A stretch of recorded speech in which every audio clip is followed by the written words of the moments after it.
Welcome to our Shield of the Sun video entitled The Real Hebrews, where in this video we will be talking about who the real Israelites are. A lot of people may be wondering, what happened to the 12 tribes of Israel as described in the Bible? I mean, what really happened to them? Did they fall off the earth? Did they just disappear? Are they still around? Are they still alive? Where are they? Is the question. And a lot of people are very confused about that. Many historians have gone into many reports about learning where the 12 tribes of Israel ended up. And in their reports, many of these historians ended up turning atheist because they could not believe the Bible anymore because they could not find the whereabouts of the 12 tribes of Israel. So they considered the Bible to be a book. While other historians became to believe in the Bible even more strongly when they came to realize what actually happened to the 12 tribes of Israel. So I want you guys to know that there is a secular study going on where one half of them know what happened to the tribes of Israel and have the proof to show what happened to them. And another half refuses to believe what the other half has presented in their evidence and have decided to turn atheists and slander the historians for discovering certain things about what happened to the 12 tribes and who they actually are. Now, a lot of you can just go to your local public elementary school, or you can go to your local colleges and crack open a book and you can read for yourself what the atheist historians believe about what happened to the 12 tribes of Israel. So I'm going to spare you of that because it is a lie.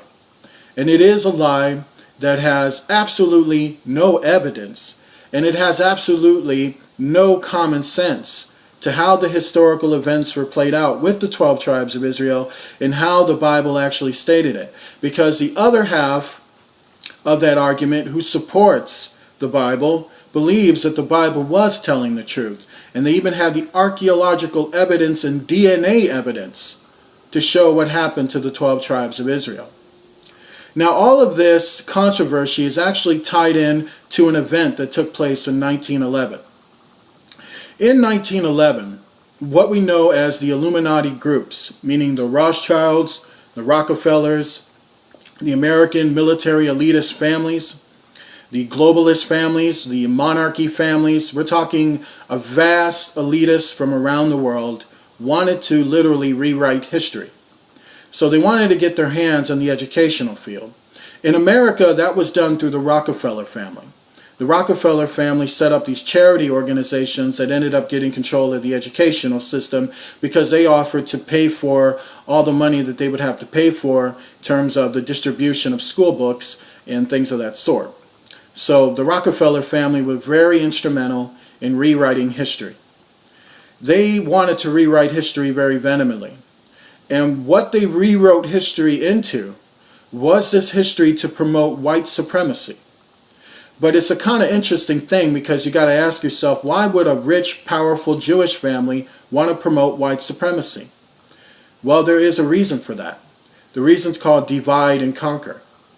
By favoring one group over all the other groups, this would put all groups in enmity against each other, which would only lead to chaos later down the road, where later down the road they would fix the chaos and restore order and bring them into rulership.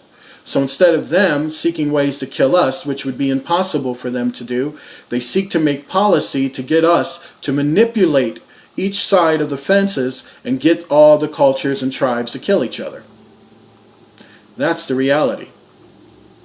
This is why I tell people you should not go to war, that you should think twice before politicians tell you to do something. Because I can tell you this, many politicians, as white as they look, are not really truly Caucasian. In fact, there are things about them that are far different from the people they supposedly favor, who they only favor them because they got a plan for them too, and it's not a good plan, by the way. Every tribe in this world is in trouble because Satan is really doing a good job of confusing people. And so with that said, because that's a whole other video, let me just stick to the real Hebrews. First off, let's talk about the Jews that you know today.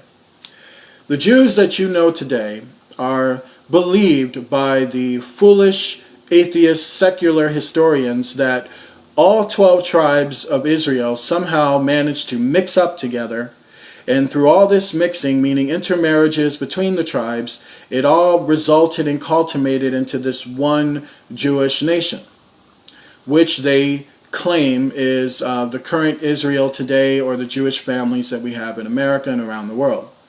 They believe that they are the true Jews who cultivate all 12 tribes, when many historians who ran DNA on those Jewish folks found out they do not have the DNA traits of not even most of the Jewish tribes. And that is to say, their ancestors do not come from areas where the Israelites originated from. Now, that is something very interesting to note, that within the percentages of the DNA will start from about 100% of the DNA strand. So if we look at the current Jews of today, out of 100% within their DNA strand, they only share 20% of the DNA strand of the Israelites who originated from the lands that they originated from. Which is to say that most of the percentages of their cultural makeup is actually not Jewish. Only 20% of it is. Which is interesting, because these are the guys that we consider to be Jewish, but yet they only have 20% of Jewish cultural DNA in them. Now, DNA doesn't lie, people. You can't manipulate DNA to make it lie for you. If you manipulate DNA, the only thing you're doing is creating a demonic creature. DNA is DNA. It doesn't go anywhere. You know, it is what it is. And DNA can actually determine what land your family came from. And it can determine if you're mixed up with other cultures who come from other lands as well, which can also verify if you got 20% of this or a quarter of this or something like that. DNA can actually verify this. It can actually prove if it's true or not. Well, it turned out with the Jewish families that we know to be Jewish today, who all have Caucasian appearances, it's only out of their population, it was a 95% of their population, 20% of them have Jewish cultural makeup. They only have 20% of it. So you got to ask, what is that other 70% then?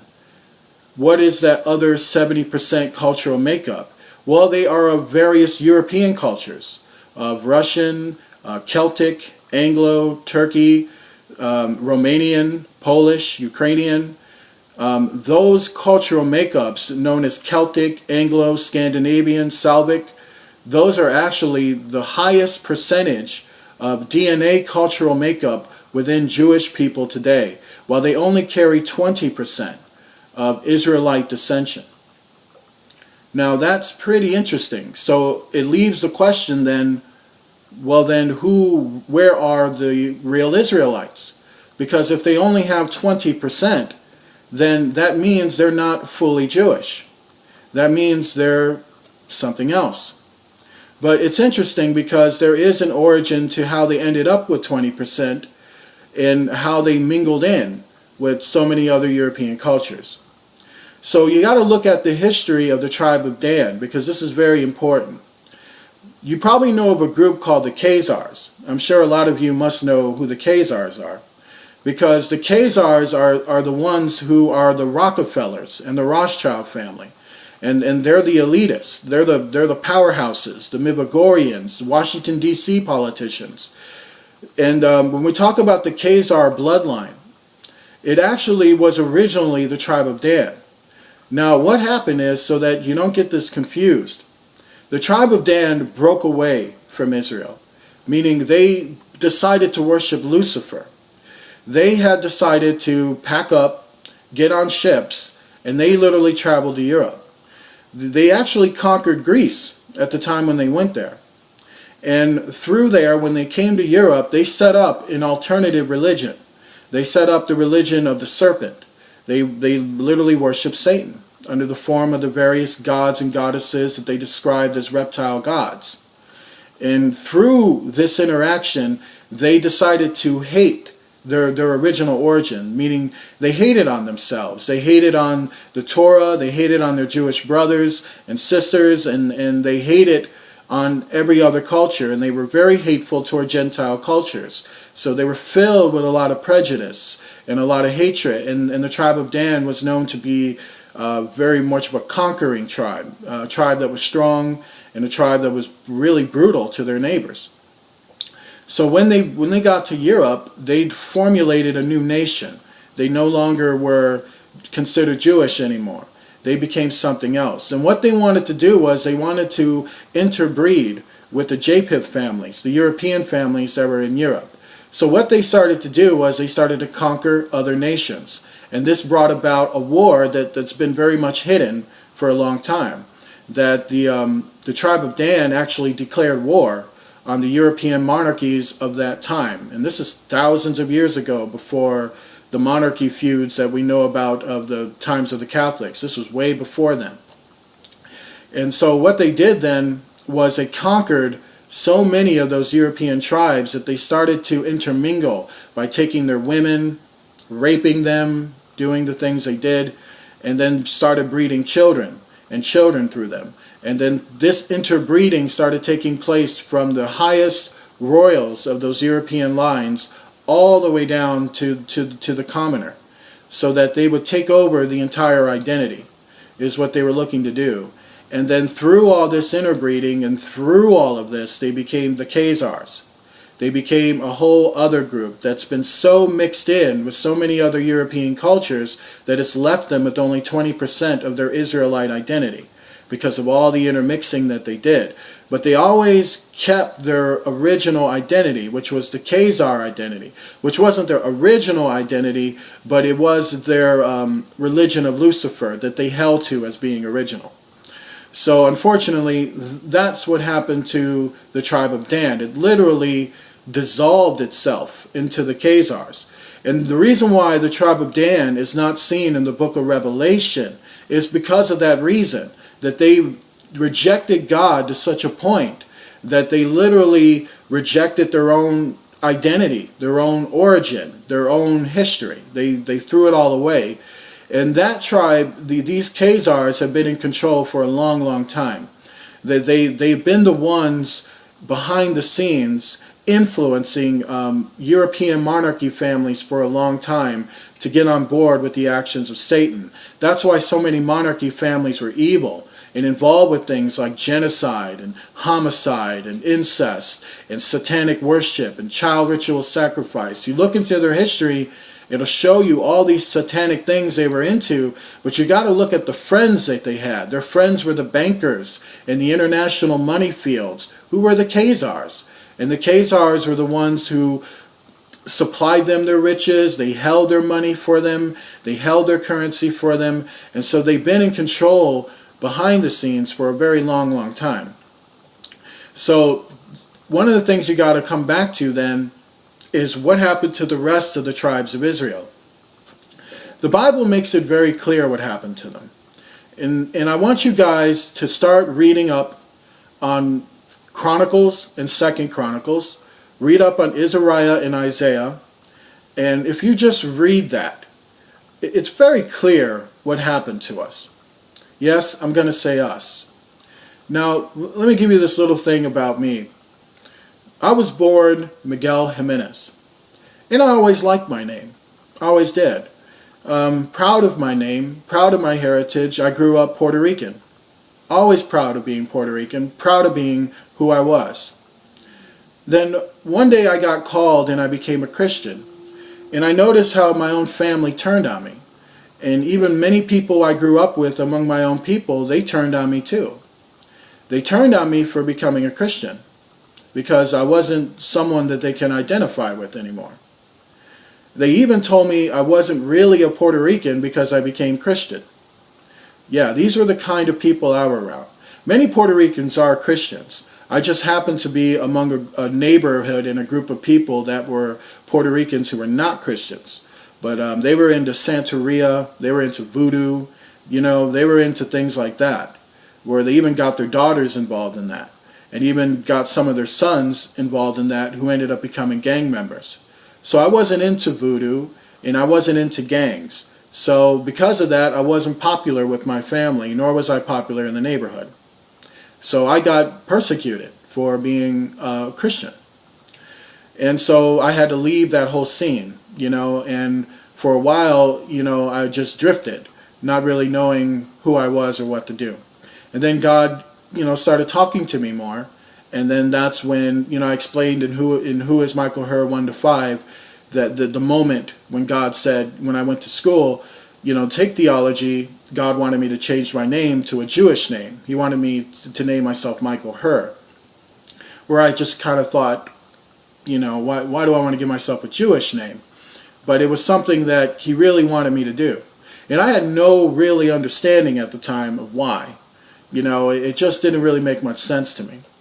Now, growing up, I never really got to learn Spanish. It was interesting because my family never wanted to teach me Spanish for some reason.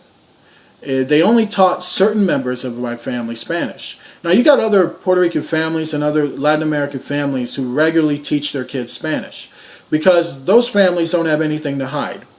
But unfortunately, I came from a family that was involved in certain things they didn't want me knowing about, so they didn't teach me Spanish so that they could talk about me behind my back, meaning talk Spanish behind my back and I wouldn't understand it. Yeah, pretty messed up, but that's why they didn't teach it. And so they're sitting there hiding their little secrets and trying to pretend like they're, you know, hypocrites, basically. And so while doing that, I never got to learn Spanish. So later on, I wanted to learn Spanish. I wanted to, you know, learn my language. And then God, it was interesting, right around the time when I wanted to learn it, God just spoke in my heart and said, that's not your language. And I'm like thinking to myself, why isn't that not my language? You know, that's what Latin Americans speak. Latin Americans speak Spanish. I mean, he's still telling you in my heart, no, son, that's not your language. It's still someone else's language. Even English, it's telling me the same, that's still not your language. That's still someone else's language. So I'm like left confused, going, who are we? Where's my language? What is our identity? Now, God just has a way of speaking sometime. I mean, I know a lot of people have different experiences with God. But in my experience, every time God spoke to me, he always left me with this feeling of you need to dig deeper and research and dig deeper. So that's what I went and did. And so I wanted to find out the name Puerto Rican or Puerto Rico. I wanted to know, what does that name mean? Is that an actual nationality? Is that what we've actually been called for thousands of years? I mean, what is that? Well, it's a Spanish word for rich port. That's what it means. And in English, it means rich port. It means a port filled with riches. So I found that kind of confusing because I realized that when Columbus first landed in Puerto Rico and with the merchants, I mean, they were greedy. They betrayed the Tejano people there, which I'm going to get into who the Tejano were, so you can really understand some things about where Latin Americans originally come from, and African Americans as well, because this involves African Americans too.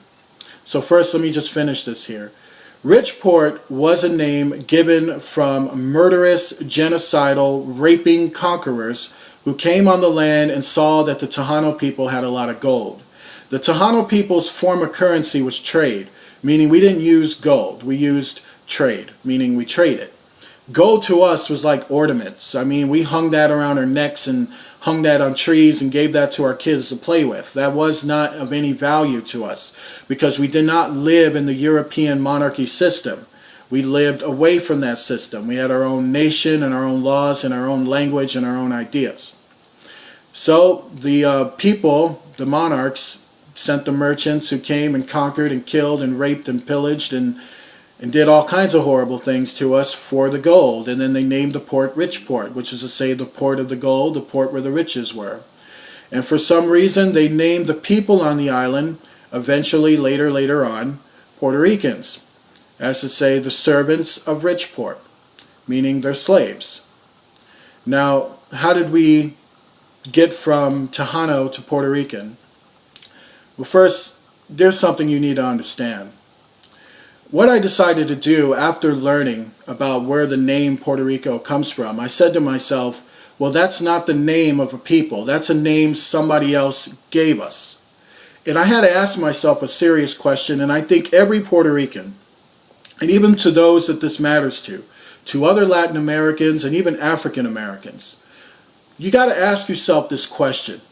Because what I'm saying is not believed by even a lot of Puerto Ricans and a lot of other Latin Americans and African Americans. What I'm about to finish with is not believed by people of even of my own group or of those groups. Some of them believe, but some of them don't, which I feel bad for those who don't. And for those who don't, I direct this question to you. Do you want to be called by a name that somebody else gave you? Or do you want to be called by your rightful name as the name that you were created to be by God Himself? Do you want to be called what God has called you? Or do you want to be called what a greedy, homicidal men have called you? Because greedy, homicidal men named us Puerto Ricans. God had another name for us. Here's this thing about the Tejano tribe, the original tribe of Puerto Rico. The Tejano tribe consisted of other tribes. So the Tejano tribe were actually the main tribe. They were the tribe that ran the island. And they were the highest percentage. While these other little pockets of tribe were part of the Tejano culture. The Tejano actually is a name that if you derive the name into English, do you know what the name Tejano means? It means Hebrew. It's a name for Hebrew. It's an ancient name of Hebrew. Tejano is actually an ancient Hebrew word. Now that's interesting because if the Tejano had nothing to do with an Israelite tribe, why are they speaking the Hebrew language? And I'm going to tell you why that has been so concealed. The dialect of the Tejano people had by that point removed certain words from the harder Hebrew language that people kind of know today, the more Middle Eastern dialect.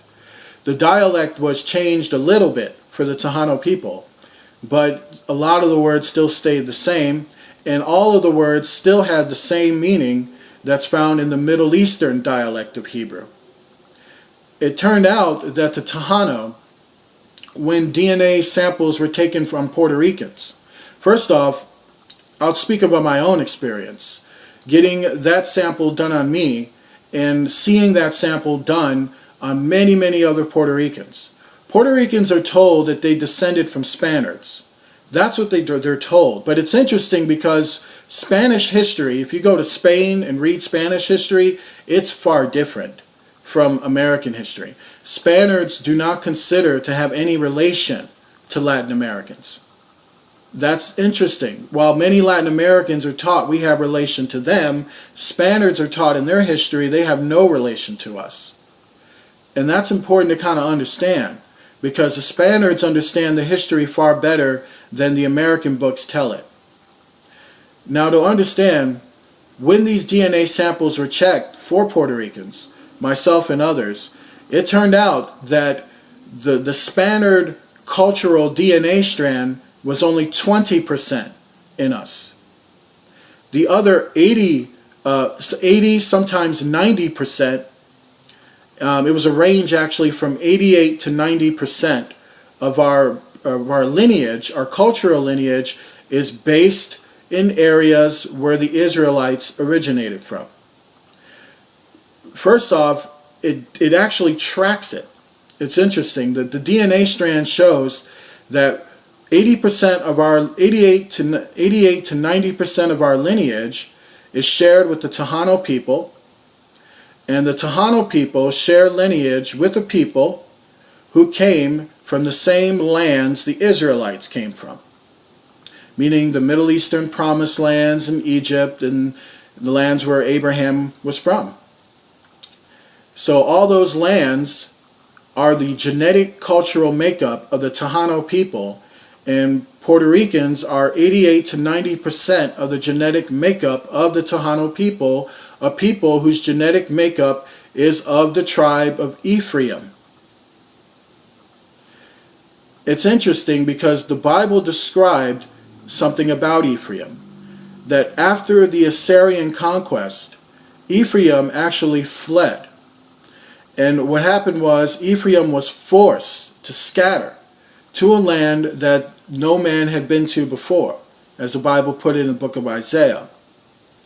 When Ephraim got to this faraway land, they fell into idolatry, meaning after what happened is when Ephraim was conquered by Assyria, we were the tribe that made up the northern kingdom of Israel, meaning we were once a righteous tribe that fell apostate when we made the northern kingdom of Israel, and then Assyria conquered the northern kingdom of Israel, and that scattered the 10 tribes of that area all over the world.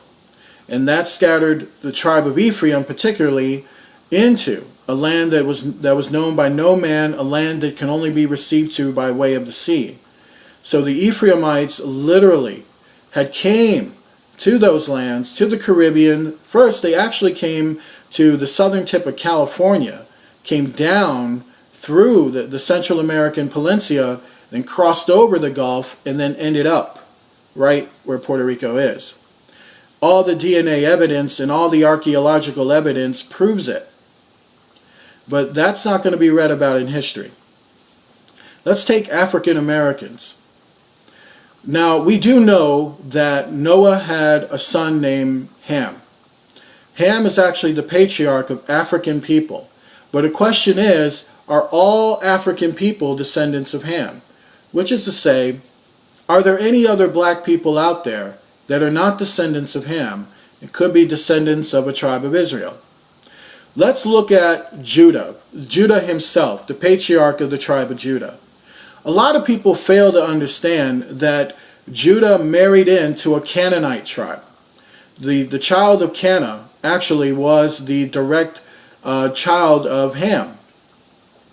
So it's interesting because Ham's son grew an entire nation, and Judah, who was a son of Abraham, married one of the daughters of the people of Cana.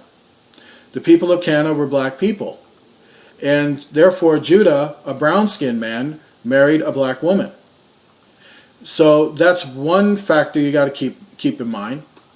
The other factor is, if you look at Jesus' line, you'll notice that certain people from the house of Ham are in his line through some of the women. That's another fact you got to also remember, because Rahab, a lot of people don't know, is part of that lineage line with Jesus Christ. And a lot of people don't know is that Rahab was of the family of Ham. Now here's this other interesting thing. We got to look at Solomon, because Solomon is actually the guy you really want to look at. Solomon, as you well know in the Bible, had over 1,000 wives. All of these wives came from nations he was not supposed to marry into. Why? Because those nations were worshiping Satan. And Israel was supposed to be kept apart from satanic ways, from evil ways. So what happened is that Solomon was, he would later on die, and then Rehoboam would come to the throne, and then all the kingdoms, all the tribes were divided. It went from north to south, and so something happens to Solomon's children, all those children. All those children actually return with their mothers to their native lands.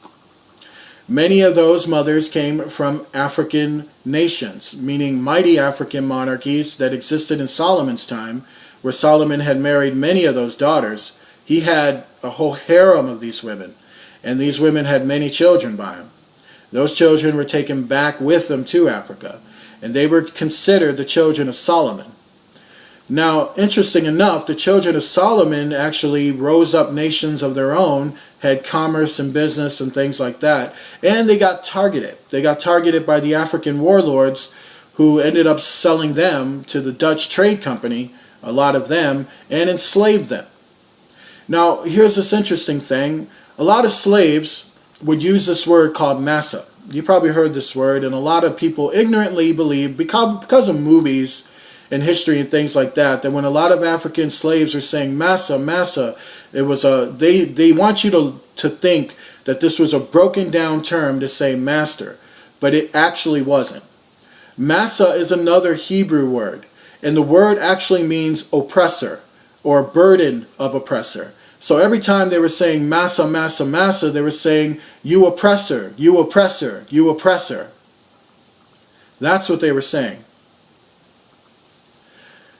So what's up with Mexicans and Cubans and Dominicans? As I've just clarified, African Americans and Puerto Ricans. Well, you are all part of that.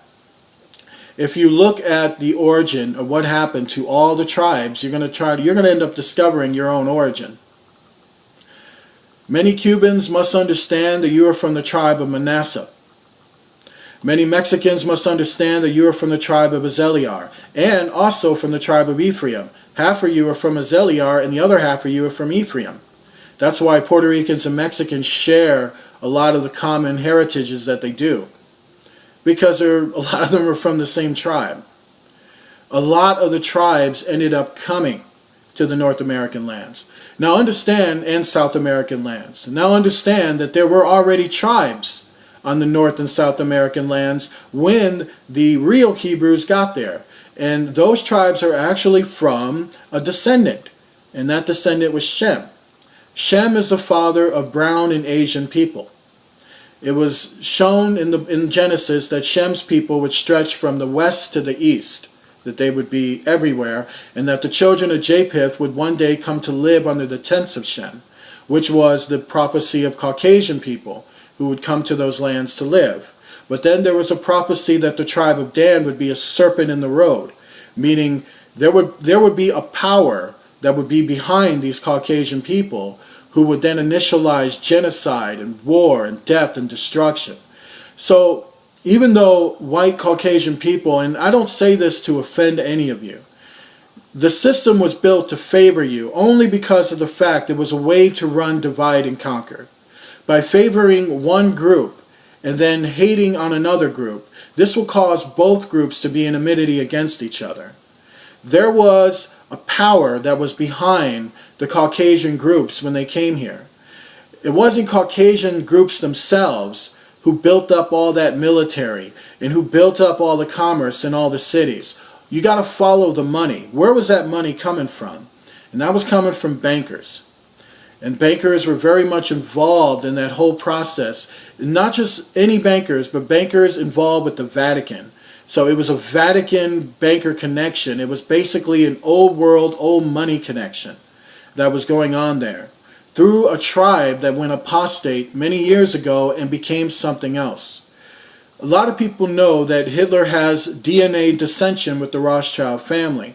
And we know that Hitler publicly spoke against the Rothschilds. He called them evil and nasty, but he never ever tried to go after them.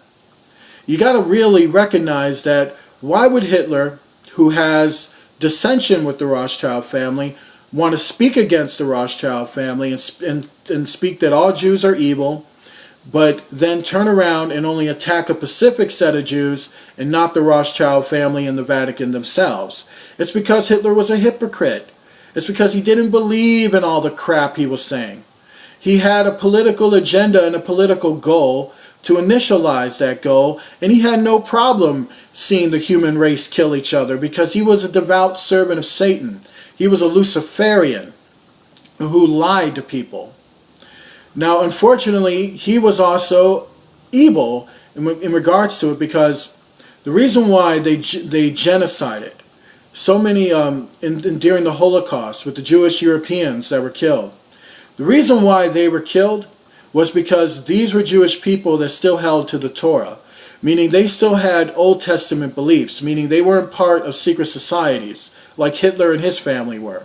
They weren't part of occult groups like the Jewish families in Hollywood are. That's why the Jewish families in Hollywood make movies to make fun of Jewish people. If you want to know where anti-Semitism was born from, the tribe of Dan was the originators. We had people hating Jewish people for a long, long time, but it was only because they hated God. Then we have this anti-Semitism, and people kind of wonder, Where did that come from? If you look at all the leaders of anti-Semitism, they all turned out to have Jewish ancestry in them. But there was this one difference with them. They were not Torah believers. They did not held to any of the ancient traditions of their ancestors. They were totally Luciferian, satanic, evil. And they hated anybody who believed in the Torah or who believed in Christianity or was a different color. They were just filled with hatred. Now, a lot of the things I'm saying here, some of you already know this truth.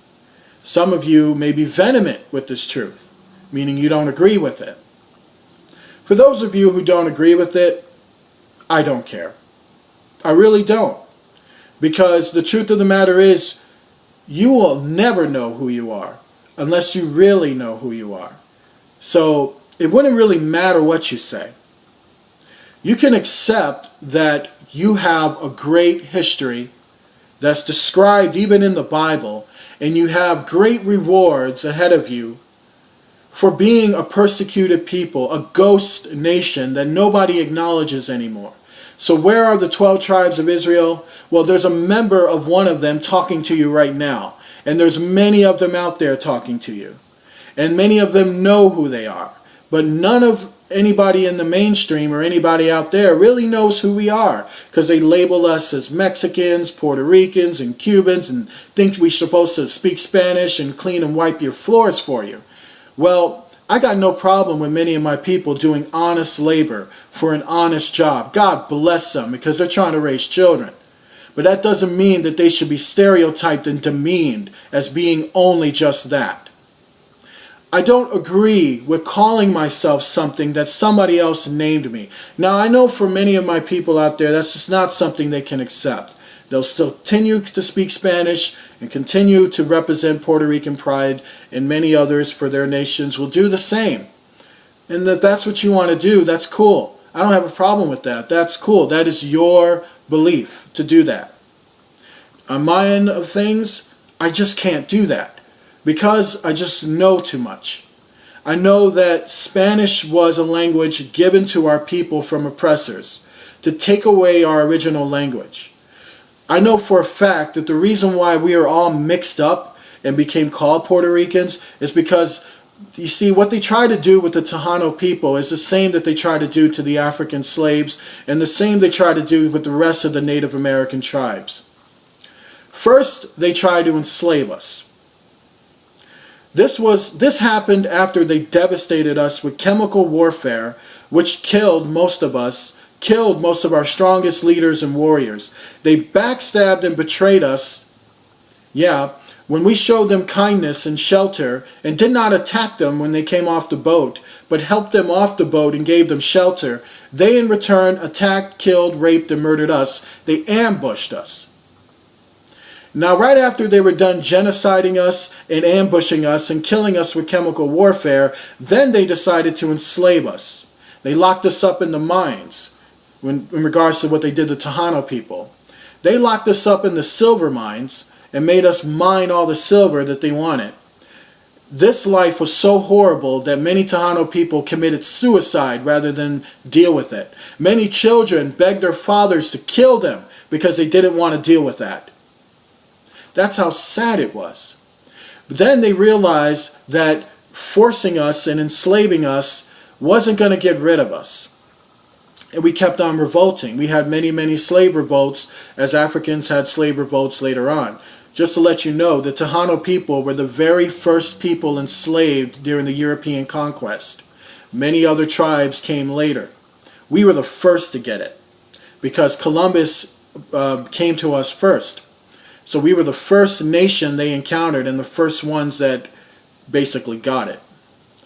Right after that, when they realized they couldn't kill us off, they decided to breed us out. So what they decided to do from there is that they decided to take our women and start killing our men. When they started killing our men, they started raping the women. Yes, Spanish conquistadors started raping Tejano women. Guess what kind of children came out? Children that were later called Atawak and then eventually called Puerto Rican. That was us. So do I want to be called Puerto Rican and do I want to speak Spanish knowing that kind of history? You know, I'll speak the language that I was just taught to speak. Just like a lot of people were taught to speak Spanish as their first language. And will always continue to speak Spanish and should, because that's their first language. A lot of people will continue to identify themselves under their nationalities because it's the only nationality they've ever known. And I got no beefs with that. No problem with that. My own personal assessment is I'm going to be called what God originally called me to be, an Ephraimite. That's who I am. A Hebrew. That's who I am. A real one. Not a fake one. Not a Khazar one. A real one. And there are other brothers and sisters from other tribes who are also real Hebrews. Like my African American brothers and my other brothers out there. Even Asian American brothers who are also children of Shem. And even my Caucasian brothers who just happen to be victims of bankers, who I really feel should start standing up for the truth. Instead of just sitting on your knees, just receiving all these toys and not realizing you're only being favored to set up your own destruction. And I don't say that to see anything bad to happen to you. I'm saying that to warn you. To be aware of the fact that if you're a favored people by a malicious satanic group, you should be really concerned about that. But either way, Caucasian Americans are my brothers and sisters too. They're the children of Japheth. And Japheth was the son of Noah. And Shem was the son of Noah. We're all related at the end of the day. Take this message as the most important for this video. We are all related. All of us. There is no one group of people that are divided from us. We're related. It's just that some cultures of people have decided to become something else through the resources of Satan. And if that's what they want to become, then they can't even be considered human anymore. Even the Bible says that human beings will be totally changing their genetic makeup. When they take the mark of the beast, the reason why they don't have salvation is because they become something else. We actually have the power to be inhuman. That's scary. We can actually become demons if we want to. Well, I refuse to be a demon. I refuse to take the mark of the beast. And I refuse to call myself something that a murderous group labeled me as. English was my first language, so I'll just speak that. I know other languages, and I'll speak them when I need to. But the only thing I'm representing is who I actually am, and not what people want to label me as. Now, a lot of people may not like me for saying that. That's your problem. I'm not going to accept something false when I know reality. And it's as simple as that. This has been our Shield of the Sun video. If you'd like to send a donation to Shield of the Sun, send it to the name Miguel Jimenez, spelled M-I-G-U-E-L-J-I-M-E-N-E-Z, at P.O. Box 39204, Charlotte, North Carolina, 28278. You can also purchase the book written by me, Michael Herr, at lulu.com, called Hollywood Perdition, Shadows of the Music Industry, The First Kingdom, Volume 1, and Ancient of Days. God bless you and good night.